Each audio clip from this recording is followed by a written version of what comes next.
Tales to Terrify.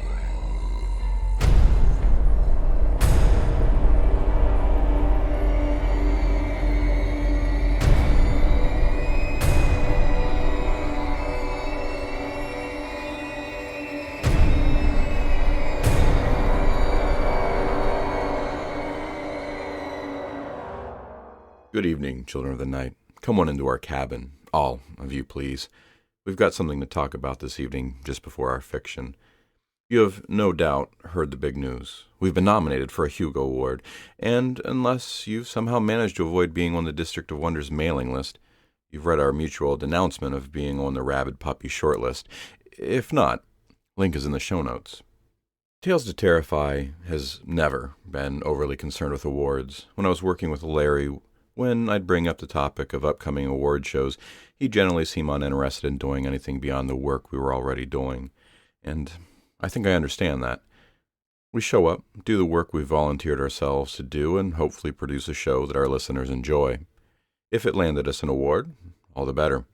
When we got the nomination, the district all seemed ecstatic. And when we found out being on the Rabid Puppy slate, that soured.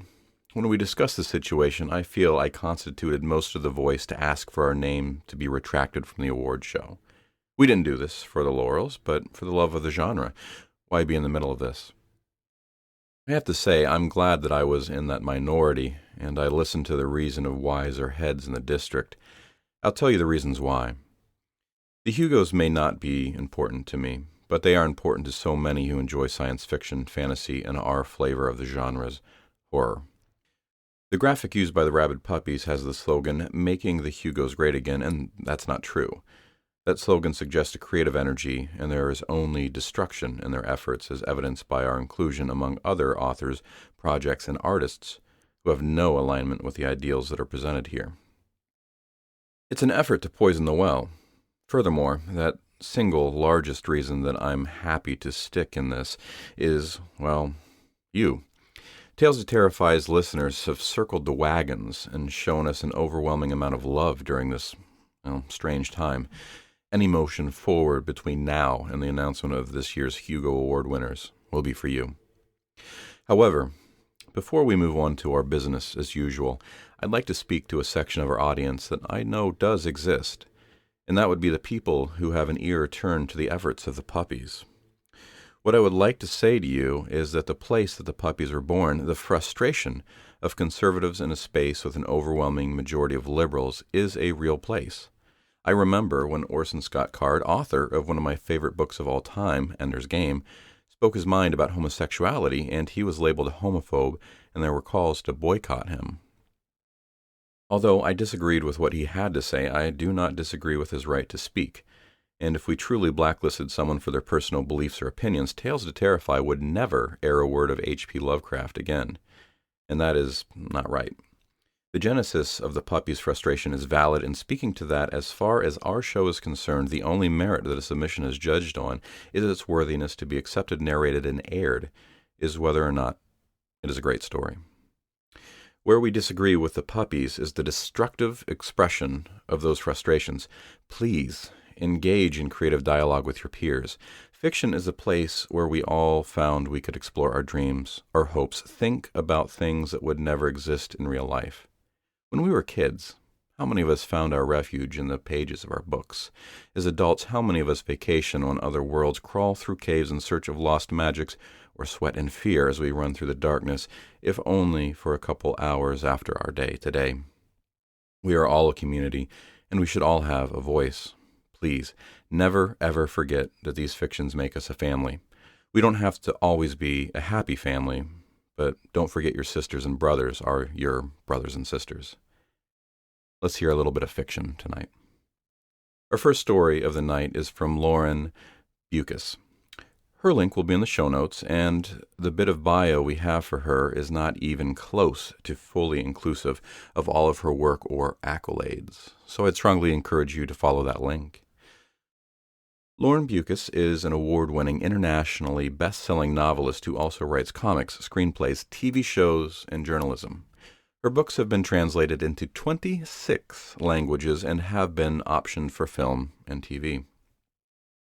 She's won the Arthur C. Clarke Award, the prestigious University of Johannesburg Prize, the August Derleth Award for Best Horror, the Strand Critics' Choice Award for Best Mystery Novel, the RT Thriller of the Year, the Kitschy's Red Tentacle for Best Novel, the exclusive Books Bookseller Choice Award, and been included in Best of the Year roundups by NPR, Amazon, and the LA Times.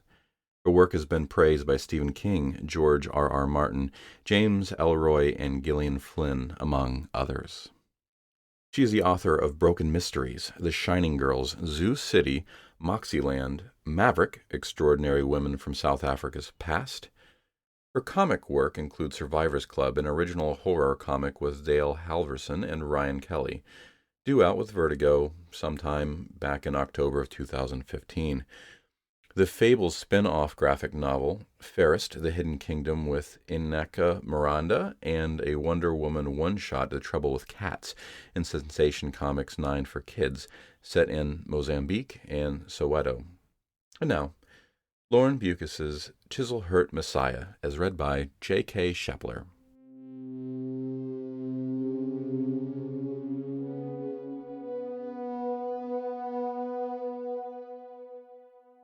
It wasn't the blood seas that got to him, or the dead birds that fell out of the sky and rotted on the lawn in crumpled bundles of feathers, or the plague of flying ants crusting themselves up against the window panes, or even Marlowe dying in agony as her organs liquidized inside her and gushed out all over the carpet so Simon had to rip the damn thing out. You'd be surprised how the smell of spleen will permeate a room, especially when you can't open the windows because of the ants. That was all very upsetting, make no mistake. Even though he'd been about to divorce the silly bitch and nail her for half her estate and the account in Jersey that she thought he didn't know about, and even though her death was messy and ugly and awkward, embarrassed, he'd left her to it, going into the den to play that jewel-swapping game on Facebook, while she screamed and writhed and spat up black strings of blood. Frankly, her dying saved him a lot of time and effort because the dumb cunt hadn't changed her will yet. Easier to inherit than squeeze a decent alimony out of a shit-hot investment banker with a shit-hot investment banker's lawyer. Not that all that cash was of any use to him at the moment. That was the supreme fucker of it. The banks were locked up. The bankers were either dead or hiding out in holiday houses in Spain and France, fortified in a hurry, private security guards patrolling the perimeters with automatic weapons. At least, that's what he'd seen on the news before the news cut out. He missed television. He missed the stock ticker running along the bottom of the business report. Missed the explosions in dusty third-world deserts, and the women who kill, and plastic surgery reality shows, and especially the scruffy animals being rescued from nasty abusive owners by trained task teams of dedicated volunteers. He felt a bit like one of those pathetically mangy pets himself, trapped in Marlowe's Chiselhurst apartment block all alone, with nothing to eat except cans of foie gras and baked beans. Marlowe had thrown out anything with organic on the label in the early days when rumors about terrorists targeting the food markets was still the prevailing theory. And surely it's only a matter of time before the government restored order and his satellite TV and sent an elite unit, CO-19 maybe, to the rescue. He just needed to outlast the hoodie scum running rampant in the streets. At least the building still had electricity. After last year's riots, the body corporate had passed a motion to install generators in the building. Couldn't have warm Stoli. Simon reckoned there were at least a few weeks' worth of diesel stashed in the basement.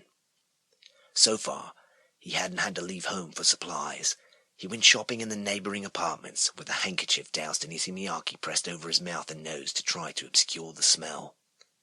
The bodies left him strangely unmoved. It was all very abstract, like some grotesque modern art exhibition, all black-puddled insides and swarms of flies that lifted off the bloated grey corpses in a halo when he stepped into the room.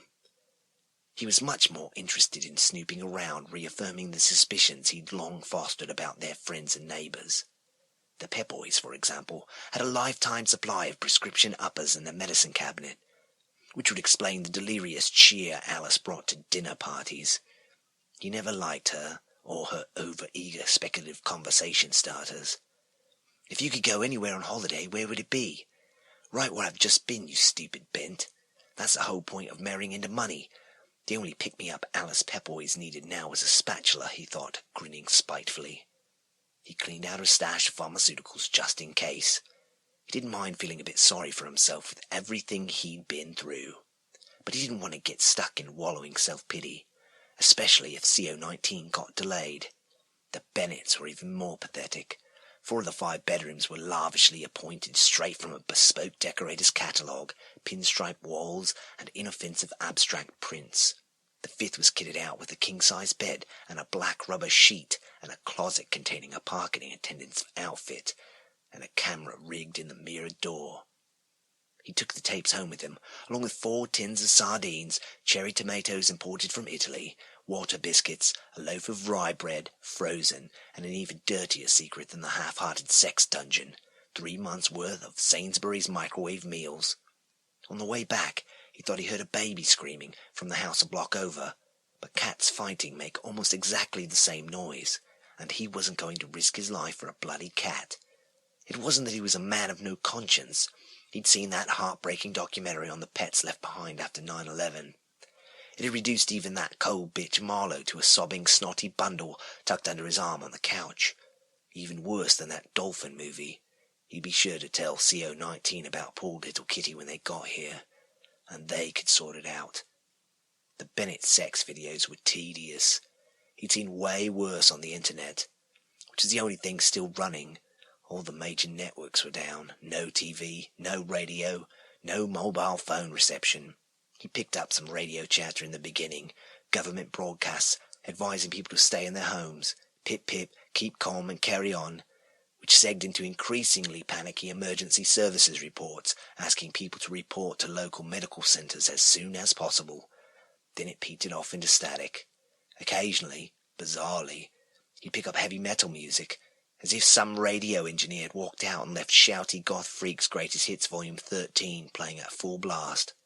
And yet, somehow, by some mechanism he didn't understand, probably learned from dodgy Arab protesters, the internet was still working, and the bloody chavs were in control of it.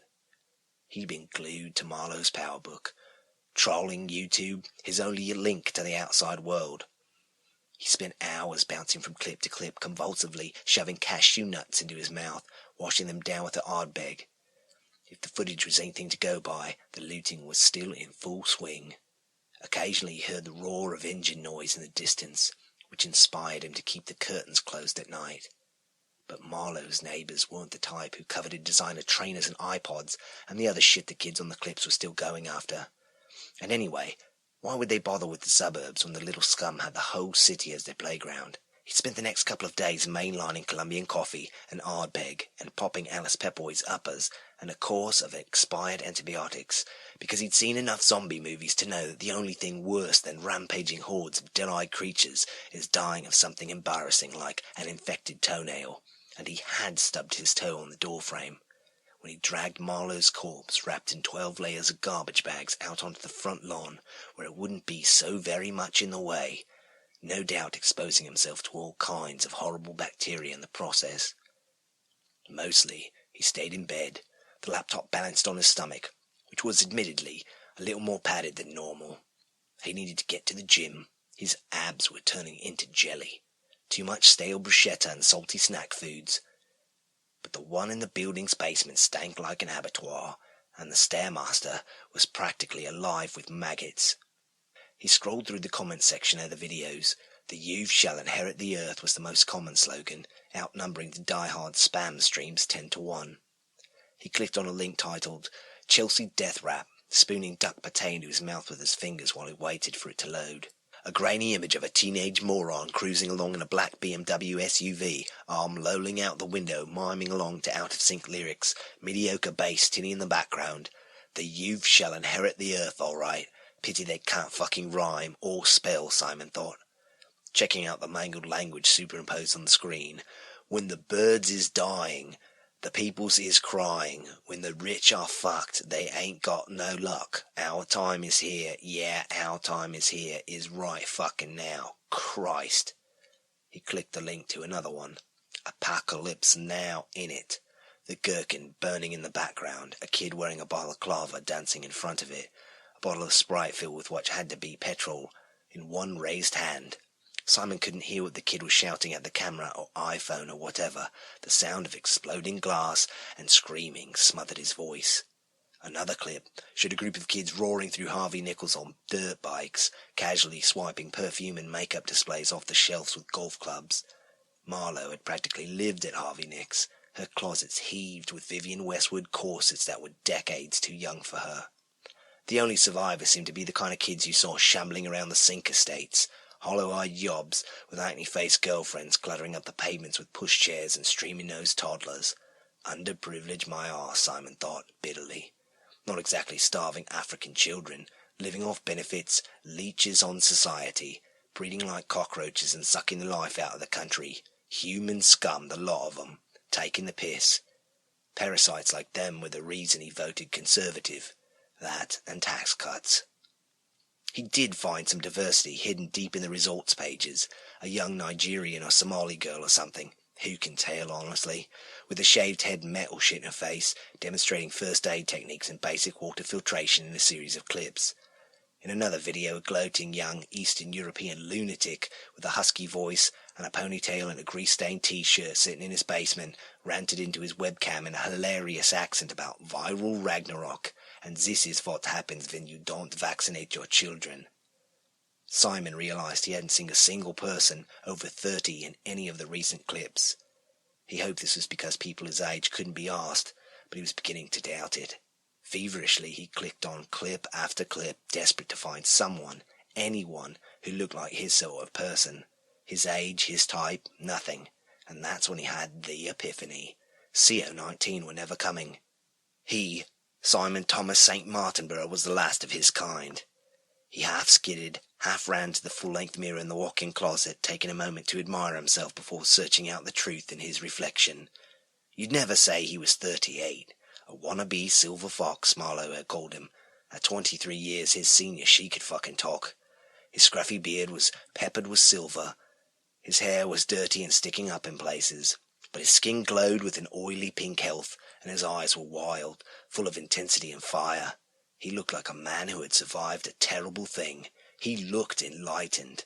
He looked, in short, like the chosen one. His reverie was interrupted by roaring engines. Aston Martins, if he was any judge of fine luxury motor vehicles, and he was. He quickly reached for the light to turn it off.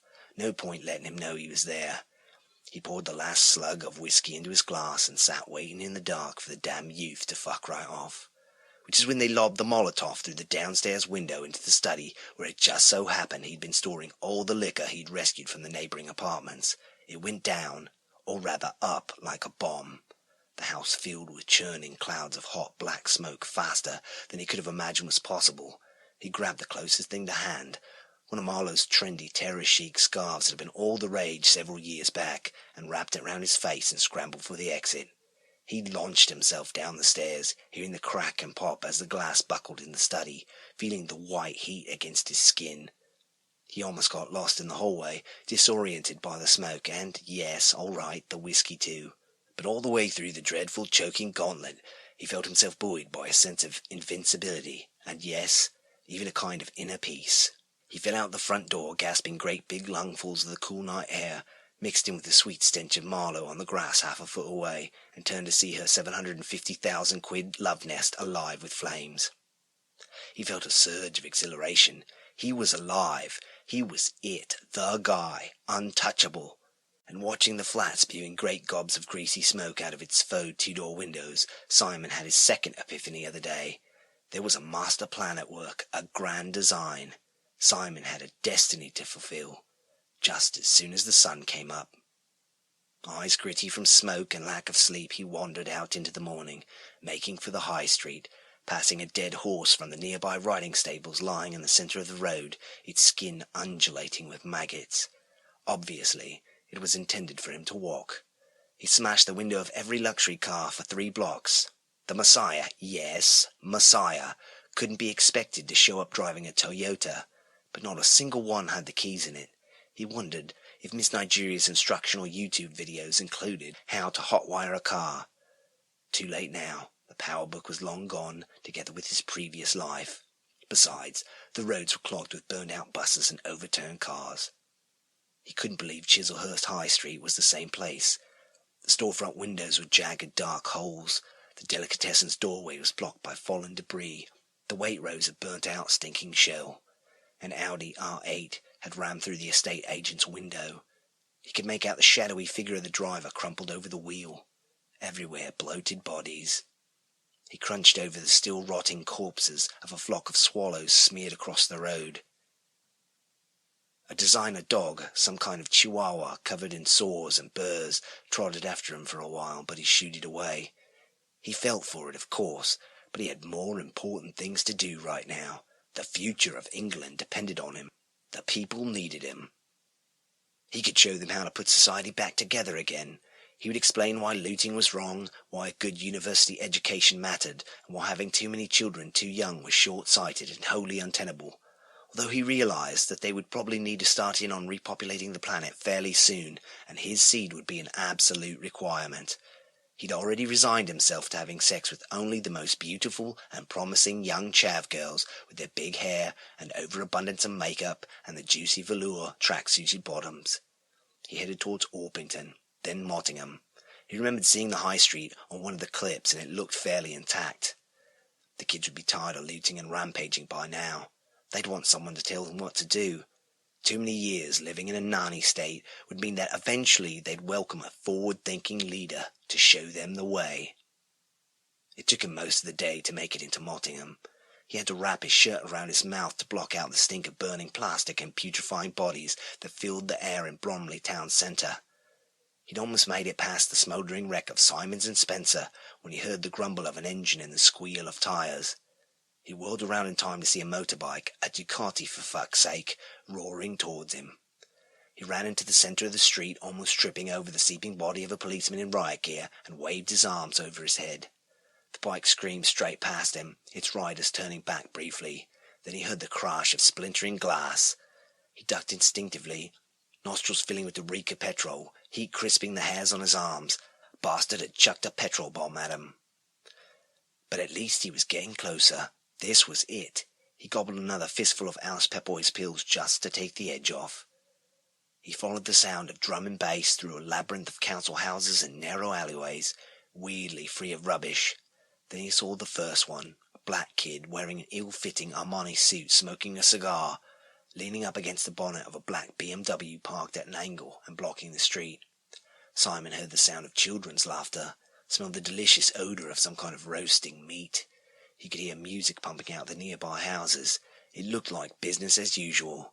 He felt his heart soar. Soon he would take his rightful place. "What you want, man?" the kid said. Behind him a group of kids emerged from the houses. Some had children slung casually on their hips. Simon felt heat spread through his stomach like a good single malt. His people. His heart went out to them. He thought about how they would look back at this moment, tell the story over and over again, all part of his legend, the coming of Simon. A plump girl, wearing a white miniskirt in defiance of the cold, stepped up next to the black kid.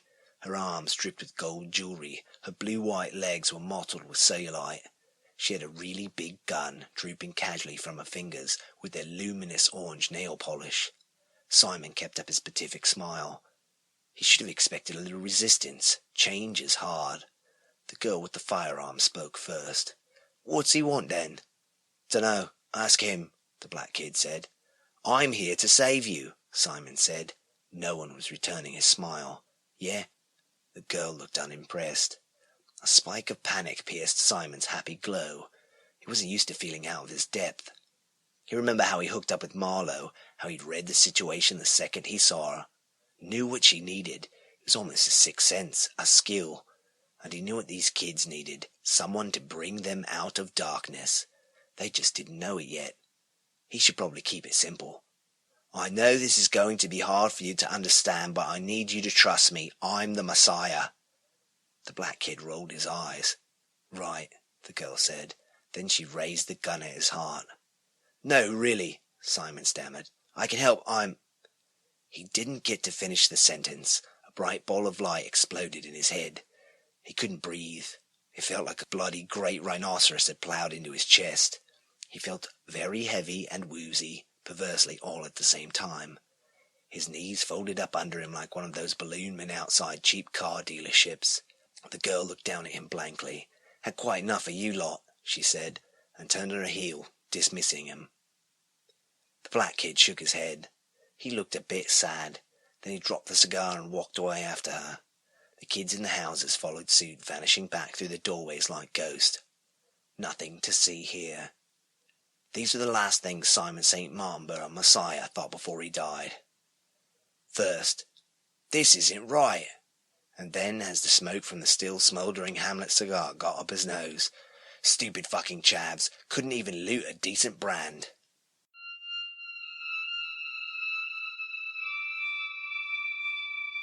That was Lauren Beukes' Chislehurst Messiah, as read by J.K. Shepler.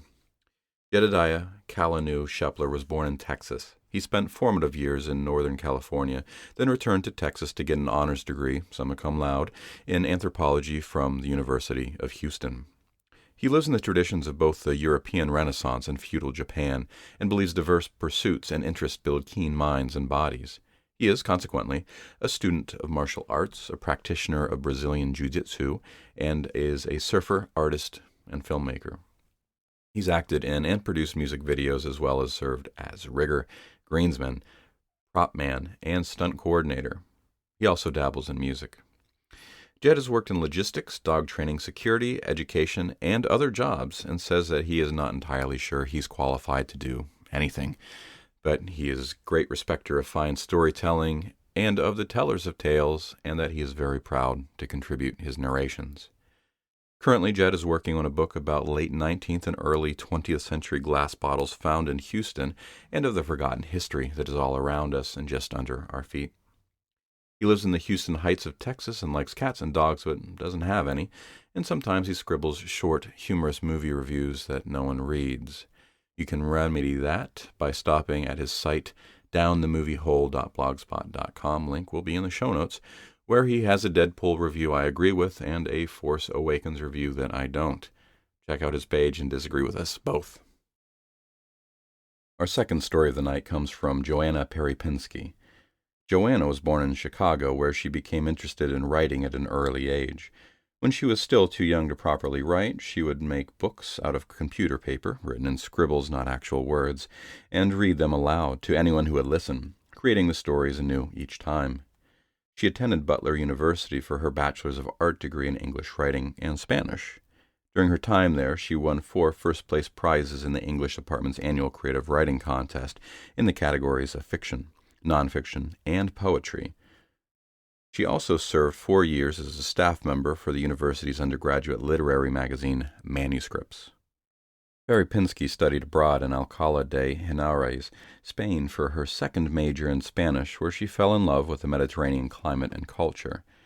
Her honors thesis combined her appreciation for Spanish literature and history with her English major into a unique work that is part research paper, part novella, and part comedic spoof. After she graduated, Parypinski decided to move west to Los Angeles to obtain her Master's of Fine Art degree in creative writing from Chapman University. While at Chapman, she studied under award-winning author Richard Bausch, who was also her thesis advisor. Her thesis comprised the first half of the novel that she is currently sending out to agents for potential representation. Parypinski began publishing short fiction in small press anthologies and magazines in 2011. Her first novel, which she wrote as an undergraduate student, still fumbling through the issues of a beginning writer, was published by independent horror press Damnation Books in 2012. One of her as-yet unpublished short stories received an honorable mention in Glimmer Train's Short Story Award for New Writers in 2014. She also had a literary horror story published in an anthology alongside Ramsey Campbell and Laird Barron, some of her favorites in the genre. In 2016, she became a member of the Horror Writers Association. Currently, Parypinski lives in the L.A. area and teaches English at Glendale Community College. She is actively writing and hoping to publish more work soon. And just before we hear Ms. Parypinski's story, we do hear from people asking us when we're going to open up submissions again. As I've mentioned on air before, we've got a lengthy backlog of stories to work through. We're not a fan of authors submitting their stories successfully to be aired and then waiting possibly years to be heard. This story was accepted by Larry Centaro, our founding host, may he rest in peace, and it's not the last one with his name on it either. So, we're getting there, authors. We're getting there. And now, Joanna Parypinski's The Fifth.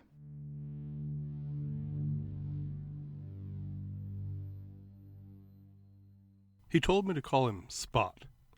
We were meeting at a park to go over the plan.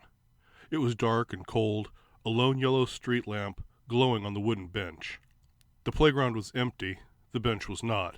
He was sitting there on the left, backlit by the lamp. I didn't know his real name, which was fine by me. Dead leaves crackled under my shoes like glass. Closer to the bench, his name became clear. There was an oversized dog sitting nonchalantly there. It was a white dog with black spots and a hood with floppy ears surrounding a white painted face. One black spot was painted over his right eye, face already cast half in shadow from the angle of the lamp. I was reminded of the Dalmatian I'd had as a kid, who used to chase around the front yard, or as far as his chain would go. Spot smiled as I approached.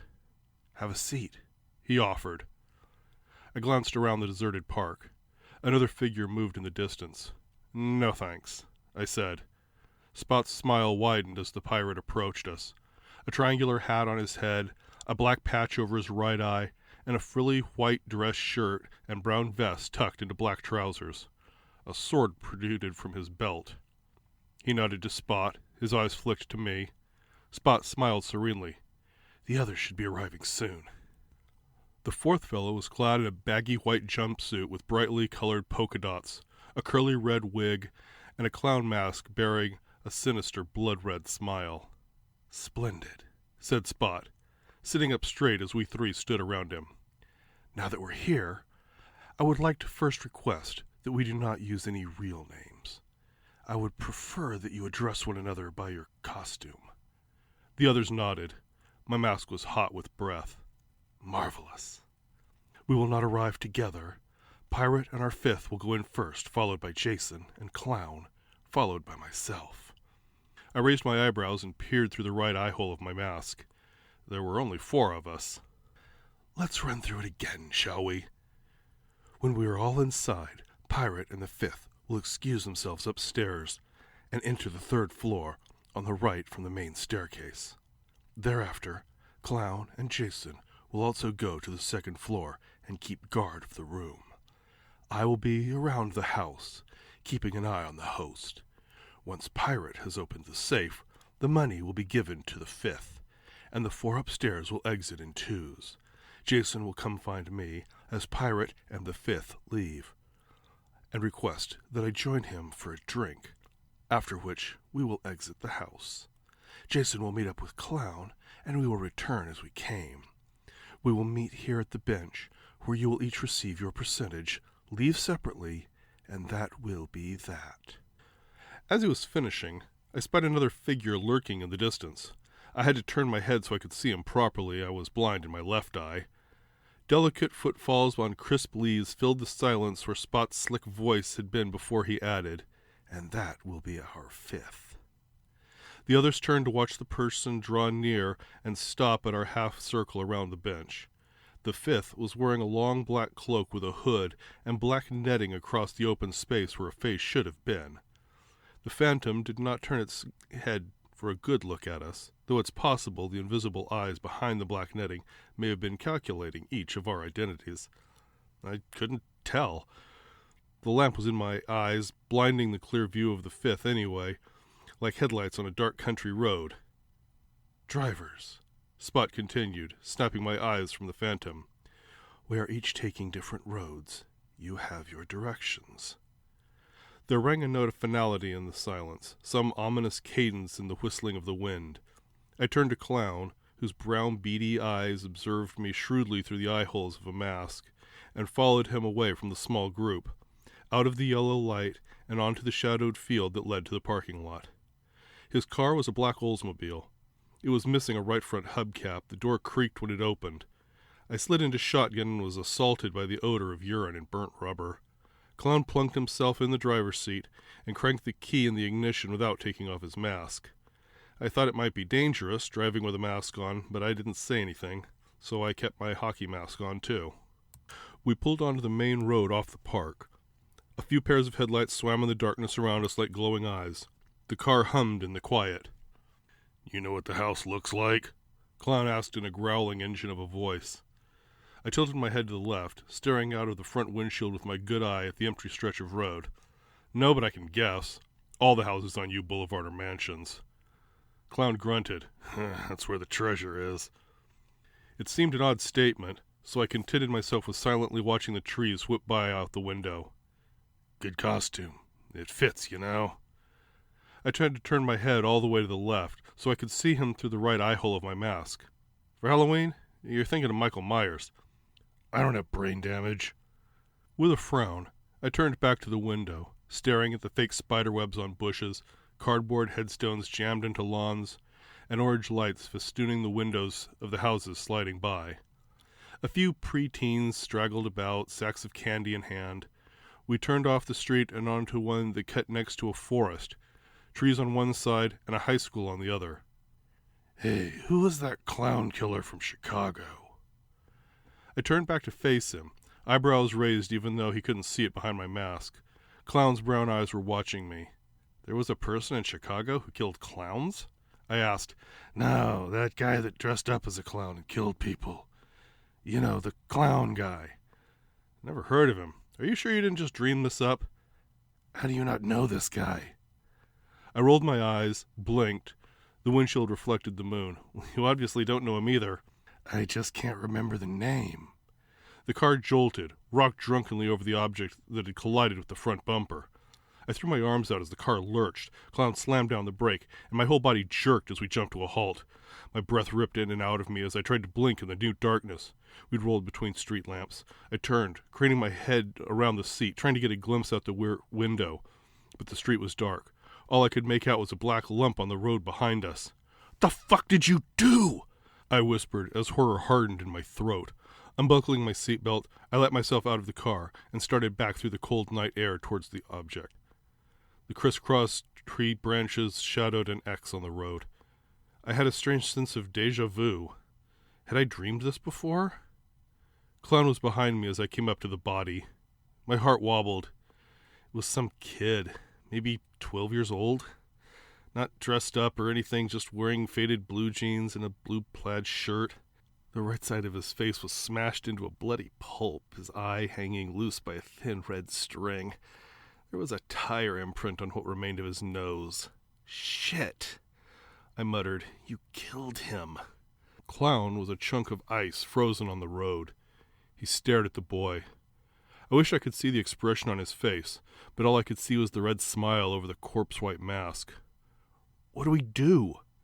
I asked, breathing hard behind my mask so my hot, sour milk breath flooded back into my nose. My hands were shaking. I'd never killed anyone before. "We gotta do something before somebody comes along." Clown moved away then, popped open the trunk and pulling out a black blanket. My toes went cold. Clown looked up at me, eyes blank above his incongruous grin, holding the cloth in his gloved white fist. I took a step back, heart thudding a syncopated beat. My stomach twisted sickly. "We should call Spot," I murmured. Clown was already bending down and rolling the kid into the blanket like a corn dog. The boy's limp hand flopped to the side, revealing more red stains on his plaid shirt.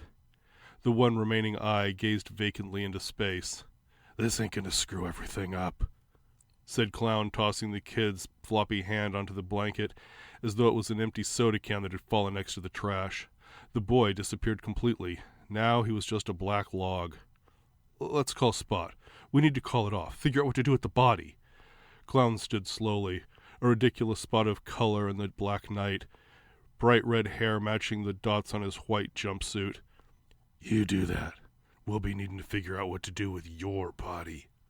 The threat tightened my chest, and I took another step back from Clown. shoes sliding over some loose gravel. Clown was bending over the lump now, arms on either side of it. My throat felt hot and clogged. The inside of my mask was damp from my breath. Where are we putting him? Clown dropped half the body he'd lifted, and it smacked roughly into the cement. I couldn't remember if it was the kid's head or his feet. Staring at me, Clown hissed, "In the trunk, you stupid fuck! Or do you want to stand around here and chatter about it until somebody decides to stroll on by and sees us hauling a corpse around?" "I'm sorry," I snapped. "You'll have to excuse me. This is my first dead body." I leaned down and helped him get the body into his arms. It felt like lifting a bag of quarters I used to keep in my room as treasure. Dead weight. I shook my head. No kidding. Clown shoved me away, went to the car, dumped the body into the trunk. There was a thunk as he clung to the floor of it, and Clown made sure no part of the blanket was sticking out before he slammed the lid shut. "You're a little too comfortable stowing away dead people, you know that?" I hissed. My stomach was churning. I felt like I might be sick. Clown walked around to the driver's side. "That's my job." Fingers of moonlight shivered my spine. As I followed Clown into the car, I squeezed my right eye shut, wondering if I'd glimpsed something with my blind left. Sometimes I dreamed with it. Awful, strange things that couldn't be real. Last time I'd dreamed with my left eye, I was in a white bed in a white room, sterile smelling like lemon cleaner. A stooped woman in white, tilted in, gray-red hair and red lipstick, smiled at me. "You're up. How are you feeling today?" "Where am I?" I asked, fingers ghosting over the rough cloth of the bedsheet. Her smile took on a melancholy hue. "In your room, like always." I shook my head. "This isn't real." She blinked, unfazed. "It's time for your medication." "No," I said. "I'm dreaming." She stood there with a little paper cup of pills in her hand. "That's okay," she said. "Soon you can go back to sleep." "I am asleep," I argued. Then I woke up. I blinked away the memory of the dream, opened my good eye, and tried to shake off my nerves as I buckled my seatbelt. It was a silent drive. The house on U Boulevard was a mansion, and the Halloween party inside was blaring and bright. Clown and I entered the orange-lit front hall, surrounded by Frankensteins, witches, Mad Hatters, Medusas, and an assortment of personified animals. We immediately found the main staircase to assume our guard post. The upstairs hall was empty, the bass beat of the party below thumping through the floor, and we found the third door on the right, closed. "You think they're already inside?" asked Clown. We were late. My mind brought up an image of the black body-shaped lump in the trunk. "They're probably almost done." A minute slipped by. Clown glanced around and said, "Why don't you check?" Holding in an aggravated sigh, I knocked on the door, then palmed the handle. It turned in my grip, and the door swung open to a spacious bedroom. A painting on the wall, two children playing with a dog in front of a modest house, was swung to the side to reveal the open steel door of a safe, and next to it stood the fifth, a shadow, holding a gun to the pirate, who was backed up against the wall, clutching a brown bag. Clown was still out in the hall. I stood paralyzed in the doorway as the fifth's head swiveled in my direction, gun never faltering. 2 quick shots, and pirate was bleeding onto the white carpet, a fallen brown bag between me and the fifth. The pirate's left eye stared across the floor, glazed like a glass eye, and I remembered how I used to play pirates all the time as a kid, clowning around with my friends. The Friday before my 13th birthday, my friend and I were running around my front yard hunting for buried treasure. I had such good eyesight back then. I saw, all the way from the lawn, a quarter in the middle of the twilight-stricken road, and shouted, "X marks the spot!" before making a mad dash for the prize. Now I made a dash for the bag, snatched it up, and spun out of the room with a slam of the door, heart galloping.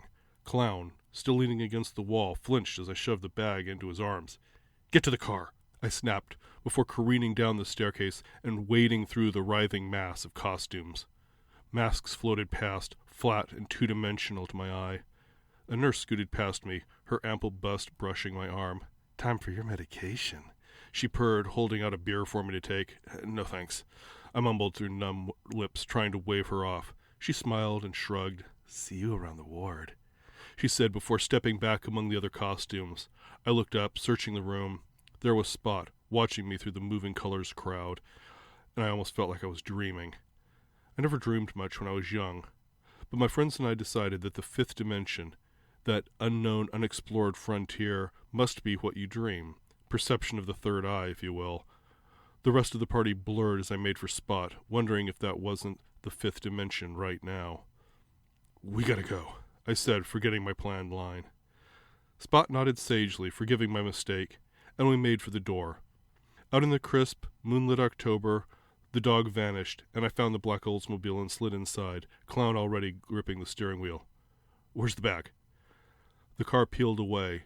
Clown grunted. "In the trunk." Clown didn't respond to my description of the events on U Boulevard, and we continued to drive in silence.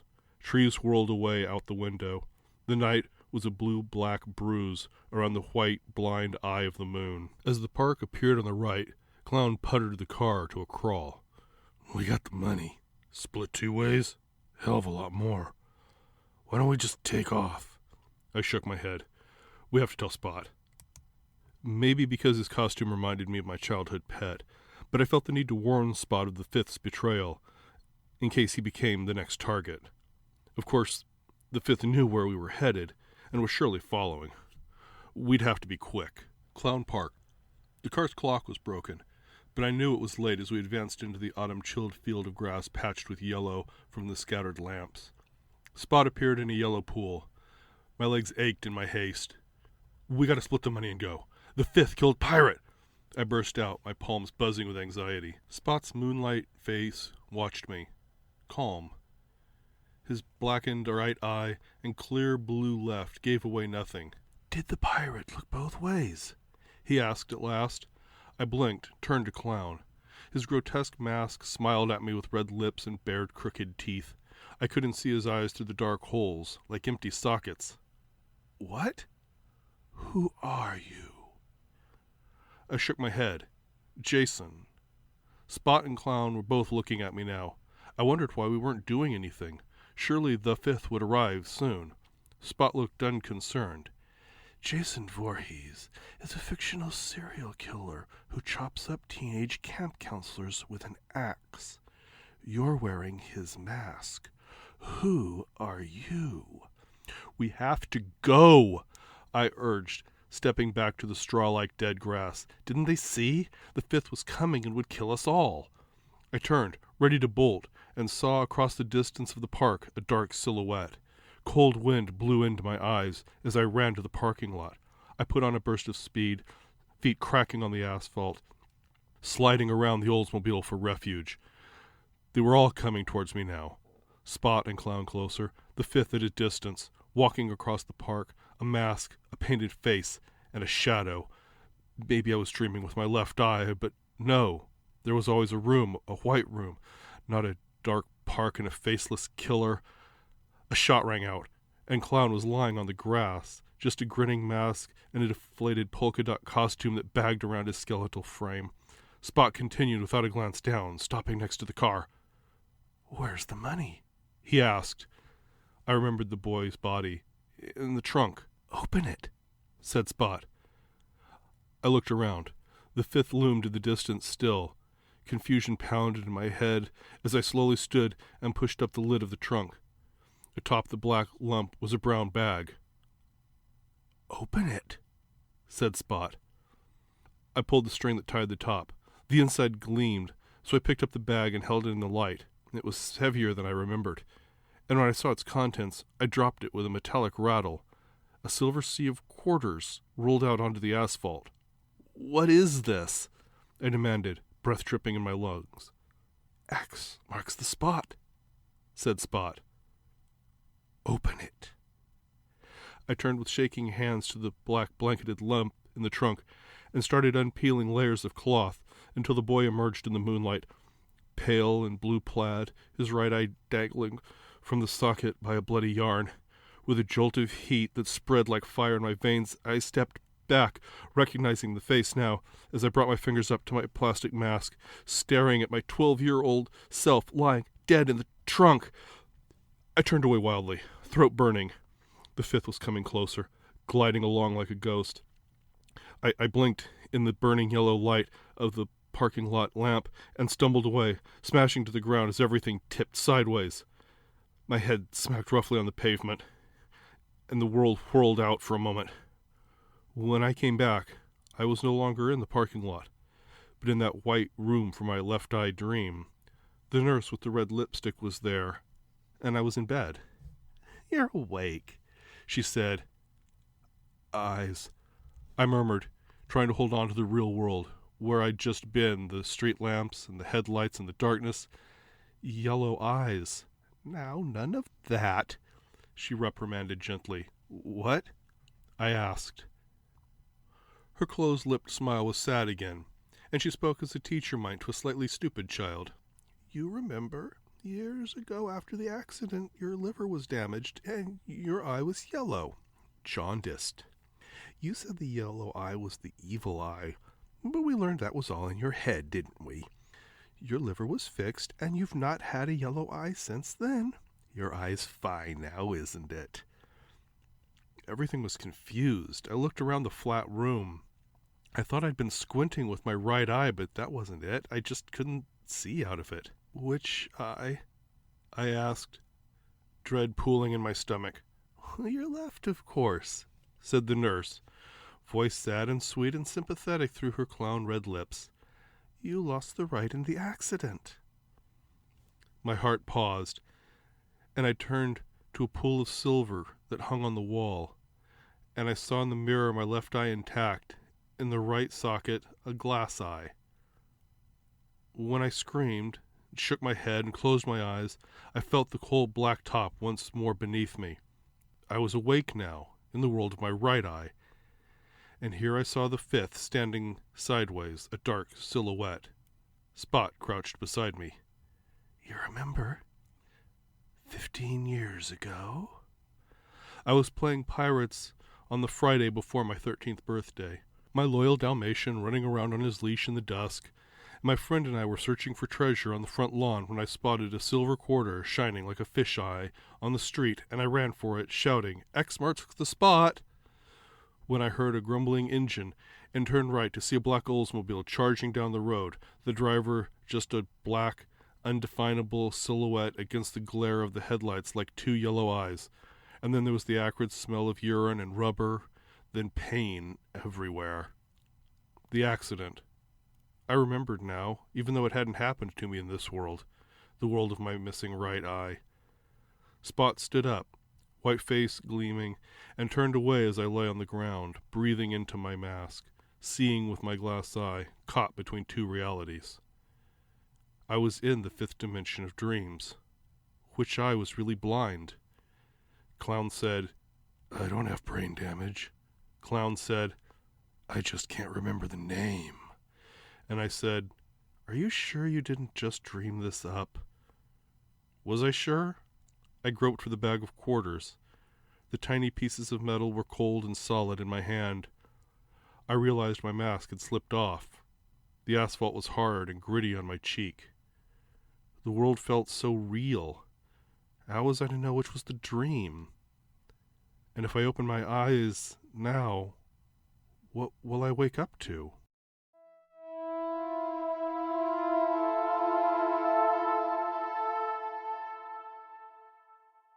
That was Joanna Parypinski's The Fifth as read by Logan Waterman. You can find it in print in the anthology Alternate Dimensions, published by Static Movement. Logan has a degree in technical theater from California State University and has worked in many theaters, large and small, professional and amateur. He has also worked for Apple Computers, which is a bit of a PS, so have I, sold hot tubs and comic books, and prepared court documents. He has taught and performed sword fighting for the stage and run lights for a local band until they broke up. As of writing this bio, he has narrated for the Drabblecast and nearly all of the District of Wonder shows, Starship, Sofa, Tales of Terrify, and the late lamented Protecting Project Pulp and Crime City Central. Looking at you, far-fetched fables.